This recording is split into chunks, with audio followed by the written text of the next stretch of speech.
What's good, y'all? Now we're back to the regularly scheduled programming of these preseason preview videos. In case you guys missed it, I made reaction videos on the Dame trade, on the Drew Holiday trade, a whole bunch of stuff going on in the NBA, and we're getting closer and closer to the start of the actual season. I'm super excited. I know you guys are super excited. There's only a few more teams that I'm going to be covering in these preseason preview videos. In case you missed out on all the other ones, just link in the description to a playlist of all of them. And in this one, we're going to be doing my favorite League Pass team from last season, the Orlando Magic. Me being a Knicks fan, most of the time the Knicks games start at 7:30, so while I'm waiting for those to start, that 7 o'clock slot right there, always the Orlando Magic are starting early. I always put them on and just kind of get myself ready for the basketball night. They're just a super fun team to watch, and I'll talk about what makes them so fun in this video. But as always, we're first going to start off with the guys that they brought in this offseason. The Orlando Magic had 2 lottery picks, one of their own and one from the Chicago Bulls, that they used on Anthony Black and Jet Howard in this year's draft. And they also brought in veteran forward Joe Ingles in free agency.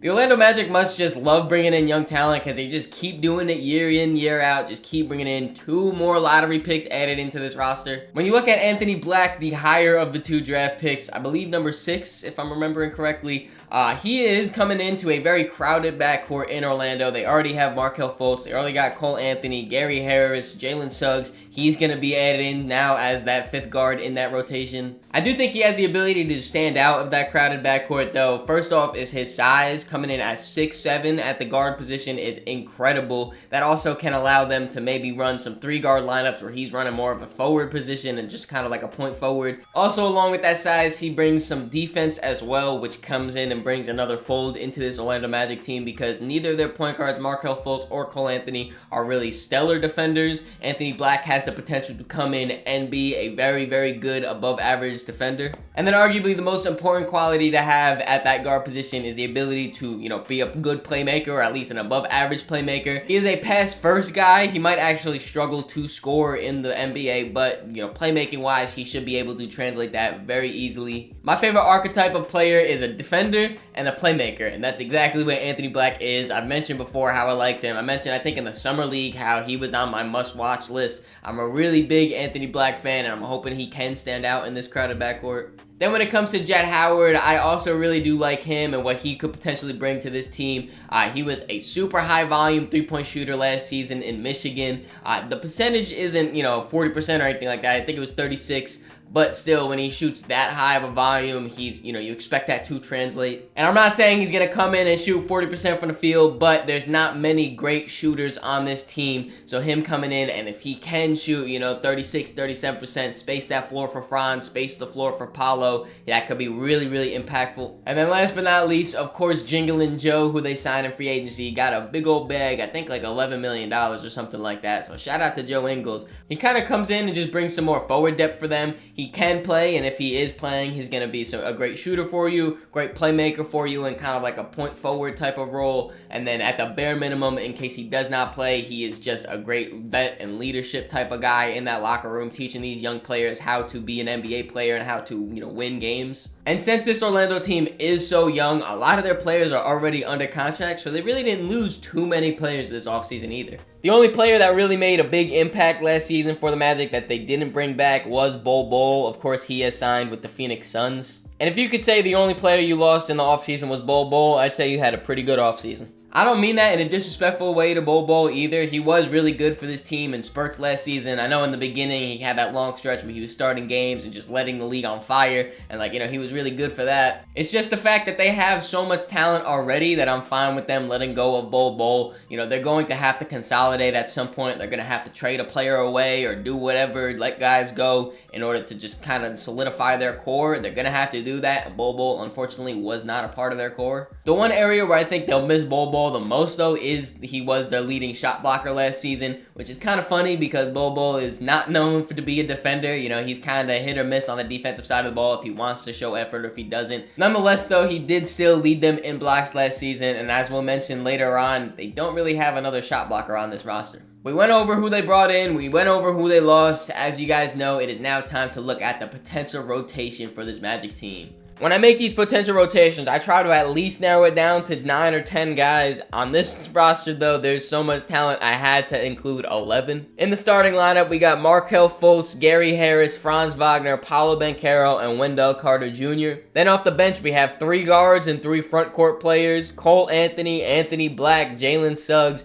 Jet Howard, Jonathan Isaac, and Mo Wagner. I know it's crazy, but you can't tell me that one of those 5 guards don't deserve minutes on this team. Markelle Fultz is their starting point guard. I don't think anyone's arguing that. Gary Harris was incredible for them last season, shooting, I think it was like 43% from 3, you know, really just spacing the floor. I mentioned already, they don't have too many shooters on this roster, so Gary Harris being an elite shooter like that is very important. Cole Anthony coming off the bench, giving them some scoring effort. You know, Anthony Black as the 6th overall pick, you're going to give him good minutes as well. And then Jalen Suggs was just a lottery pick just 2 years ago, I think it was, showing a lot of promise too. All 5 of those guys definitely deserve minutes. This kind of goes back to that point, though, that I was saying about Bol Bol, where they're going to have to consolidate and really, you know, just figure out who they want in their core. And I think they're going to have to do that with one of these guards. And I think, unfortunately, it is going to be Cole Anthony that they would trade. That's not me saying Cole Anthony is a bad player by any means. I think a lot of teams would be happy to have Cole come off their bench for them. But bringing in Anthony Black, you know, you expect him to take on a big role. I already mentioned Markelle Fultz being their starting point guard. And then when it comes to Gary Harris and Jalen Suggs at that shooting guard position, I would like them to be my shooting guard more than Cole Anthony. So I think it's just kind of odd man out type of thing. And speaking of Jalen Suggs, I was going back and forth trying to decide if he should start over Gary Harris or if it should be Gary. I ultimately went with Gary because of that, you know, the spaceability of the floor, the way he can shoot. I don't even know if spaceability is a word. That's crazy. But the fact that he can shoot the ball so well and, you know, just kind of stretch that floor out for Markelle, who likes to drive, for Paolo, who likes to drive, Franz, you know, they all like to get to the rim. So him being out there is really good. Jalen Suggs, though, did look pretty good in the games that he did start. You know, the efficiencies were kind of in the beginning of the season, but overall, I think, you know, he could pick it up. The weirdest guy to have in this rotation, though, is Jonathan Isaac, because he has not been able to stay healthy in what seems like 6-7 years at this point. His entire career, basically, he hasn't been able to stay healthy. From everything I've seen right now, he is 100% healthy, ready to start this NBA season, so I had to have him slide in, come off the bench, you know, play some defense and everything. But you never know, you know, you never want to predict the injury or anything. I hope he stays healthy, but with what he is, you never know how long he's going to stay healthy. So that's why I really do like also the Joe Ingles signing. He can come in, because I definitely think Joe Ingles deserves minutes. I think he can play on NBA teams, but right now they're just so crowded. And speaking of being very crowded and having a lot of talent, that leads into their strength. And that's the fact that they can just kind of ride the hot hand on any given night. Here are the leading scorers for the Magic from last season, and as you see, they have 7 players almost averaging double-digit points. Obviously, you got Paolo and Franz up top, but after that, it gets pretty close with Wendell, Markelle, Cole, Mo, and Jalen. I think that's what makes the Magic so fun for me to watch, is the fact that I could turn on my TV and anyone on the court could be having their game. The game where they take off and score 30 points or 25 or whatever it is. It could be their game at any given moment. You know, like I mentioned, you got Paolo and Franz up at the top, but even when you look at them two, sometimes it's kind of like a 1A, 1B, where Paolo's hot and they're just riding him, or if it's Franz is hot and then they're riding him. Pause on that.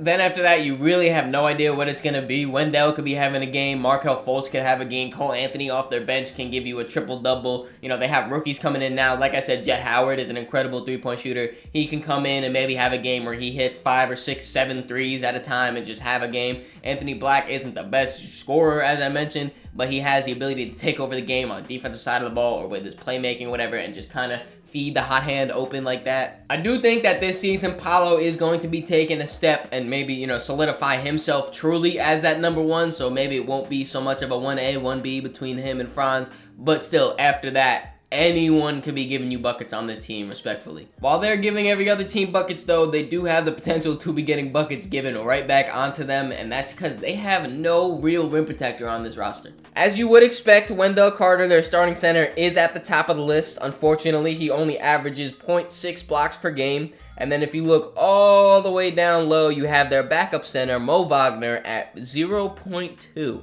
This is exactly why I said they could miss Bol Bol's shot blocking. I know Bol Bol isn't the amazing defender or anything, but he still can block some type of shots, and right now it looks like they have no one that can block those shots. The fact that both of their centers are on the smaller side definitely doesn't help. You know, Wendell Carter at 6'10", but honestly, when I see him on the court, he looks closer to 6'8", 6'9", than 6'10", but hey, we'll give it to him. And then Mo Wagner off their bench, their backup center, only 6'11", so they have no true 7-footers on this roster. For those of you that didn't watch Team USA in the FIBA World Cup this summer, Paolo was on that roster, and he was used as a small ball 5, kind of. He did show some pretty good defense and shot blocking, though, when he was running that 5 spot. Obviously, I do think that might change a little bit when he comes to Orlando and has to be the #1 option again and has to, you know, have such a burden on the offensive side of the ball. In FIBA, he really wasn't doing too much on offense, so, you know, he could really make his impact on the defensive side. I don't know if that's going to stay up in the shot blocking, but hopefully it does, just for the Magic's sake. And then also, like I mentioned before, Jonathan Isaac, how he can never stay healthy. Can he stay healthy, and can he still be the defender he once was? I know last season when he came back, he was looking incredible, but he was looking incredible on the offensive side of the ball, you know, hitting those mid-ranges, hitting those threes and everything. I was really enjoying it, but still, can he be that same defender he once was, where he was blocking those shots and getting steals and passing lanes and everything like that? I don't know. I don't want to put that burden on him. But again, like the Paolo thing, hopefully for the Magic's sake. And with all that being said, let's take a look at the ceiling and the floor for the Orlando Magic. As always, we start off on the high note, starting with the ceiling. And for the ceiling for them, I have them as the 10th seed, making the play-in tournament. Unfortunately, though, it is really hard to win 2 of those games. I can see them maybe winning the first one, but not winning the second one, so they just barely miss out on making the playoffs. In this scenario, Paolo makes a big sophomore jump, jumping up to 23 points per game-ish. The efficiencies are up, especially from 3. Hopefully he can really just kind of knock that down. And then also, like I mentioned, in the FIBA play, he showed he could play some defense. He translates that over to the NBA as well and becomes a little bit of a two-way player. Franz, Wendell, and Markelle all jump into that 15 to 18 points per game range. You know, I mentioned before, it's pretty much ride the hot hand. And that big 4 of scoring right there of Paolo, Franz, Wendell, and Markelle really show out for this Orlando Magic team. I know the play-in tournament isn't the playoffs, but this team at least still does get that high-intensity, high-stakes basketball experience. I think this season is a stepping stone for the Magic and allows them to prepare more for next season. And then for the Magic's floor, I have them as the 12th seed in the lottery. In this situation, Paolo does hit that sophomore slump and kind of just goes into that, you know, struggles a little bit more. They are able to still continue their young pieces, though. It is okay that this team is bad. I do think that this season, if they are bad, is the last time that they are bad. I'm not saying they're going to come in next season and be a top 4 seed, but they still will be able to continue making steps in the rebuild. Regardless of what happens, I do think that this season the Magic are going to be able to, you know, kind of just dwindle down to who they really want on this team for the long run, who they want to be a part of their core, and just kind of, you know, go forward. Let me know where you guys think the Magic are going to land in this year's standings. If you enjoyed this video, make sure you leave it a like, subscribe so you don't miss the next one. In the description, there's links to all my social medias, so make sure you follow me on all those to keep up to date with me. Catch y'all.